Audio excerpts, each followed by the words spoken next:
ওদালগুৰি জিলা টাইকোৱাণ্ডো সন্থাৰ উদ্যোগত খৈৰাবাৰী টাইকোৱাণ্ডো একাডেমীত দেওবাৰে অনুষ্ঠিত হয় ৰেড বেল্ট 1 আৰু কলাৰ বেল্টৰ পৰীক্ষা।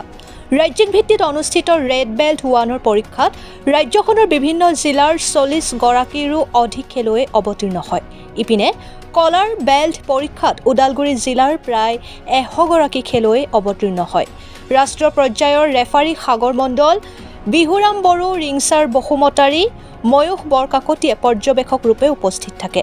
উদ্বোধনী পৰ্বত শিক্ষক কমল ডেকা, ওদালগুৰি জিলা টাইকোৱাণ্ডো সন্থাৰ সম্পাদক ৰাকেন কছাৰীকে প্ৰমুখ কৰি কেইবাগৰাকীও বিশিষ্ট ব্যক্তি উপস্থিত থাকে। খৈৰাবাৰীৰ পৰা ধীৰেন মহলীয়াৰ ৰিপৰ্ট, অৰুণোদয় আছাম।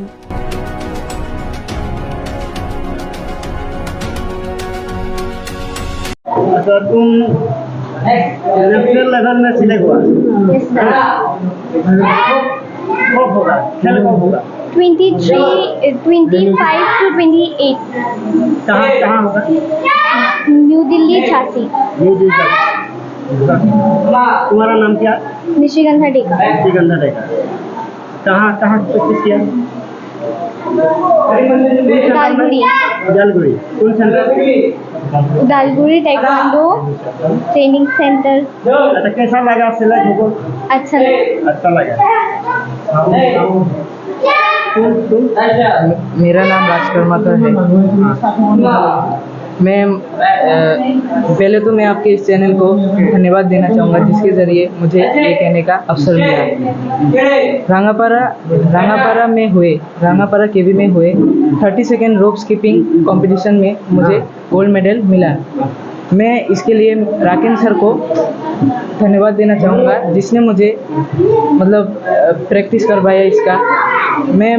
मैंने टाइकोंडो ट्रेनिंग सेंटर में इसका प्रैक्टिस किया और अब मैं हैदराबाद जाऊंगा नेशनल खेलने 25 to 20 अगस्त। कैसा लगा? मुझे बहुत अच्छा लगा। ठीक। তুমি ৰাষ্ট্ৰীয় পৰ্যায়ত বাছনি হৈছা? হয়।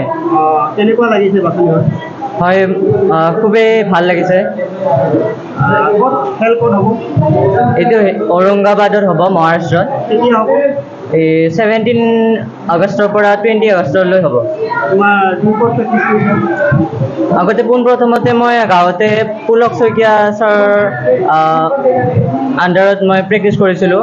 তাৰপাছত মই খৈৰাবাৰী ৰকেন ছাৰৰ আণ্ডাৰত এতিয়া প্ৰেক্টিছ কৰি আছোঁ। নমস্কাৰ। ওদালগুৰি জিলা টাইকোৱাণ্ডো এছ'চিয়েশ্যনৰ উদ্যোগত আজি খৈৰাবাৰী টাইকোৱাণ্ডো একাডেমীৰ ওদালগুৰি জিলা ভিত্তিত বিভিন্ন কলাৰ বেল্ট প্ৰতিযোগিতা অনুষ্ঠিত কৰা হৈছে। ইয়াত 100ৰো অধিক ছাত্ৰ ছাত্ৰীয়ে এই কলাৰ বেল্ট টেষ্টত অংশগ্ৰহণ কৰিছে। লগতে অসম ৰাজ্যিক টাইকোৱাণ্ডো এছ'চিয়েশ্যনৰ অনুমতি সাপেক্ষে খৈৰাবাৰী টাইকোৱাণ্ডো একাডেমীত ৰেড 1 বেল্ট এক্সামিনেশ্যন ইয়াত অনুষ্ঠিত কৰা হৈছে। ইয়াত বিভিন্ন জিলাৰ পৰা আহি খেলুৱৈসকলে এই ৰেড বেল্ট 1ত প্ৰতিযোগিতাত অংশগ্ৰহণ কৰিব আহি। ইয়াৰ ভিতৰত আমাৰ কামৰূপ গ্ৰাম্য,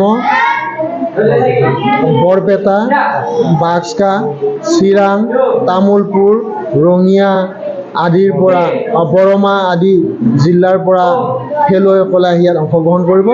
আৰু এই আমাৰ জিলাভিত্তিক যি বেল্ট টেষ্ট আমি 12টাৰ ভিতৰত আমি শেষ কৰিবলৈ মানস কৰিছোঁ আৰু তাৰ পাছতে খন্তেক পাছতে আমি ৰেড 1 বেল্ট এক্সামিনেশ্যন আমি ইয়াত অনুষ্ঠিত কৰিম। ধন্যবাদ।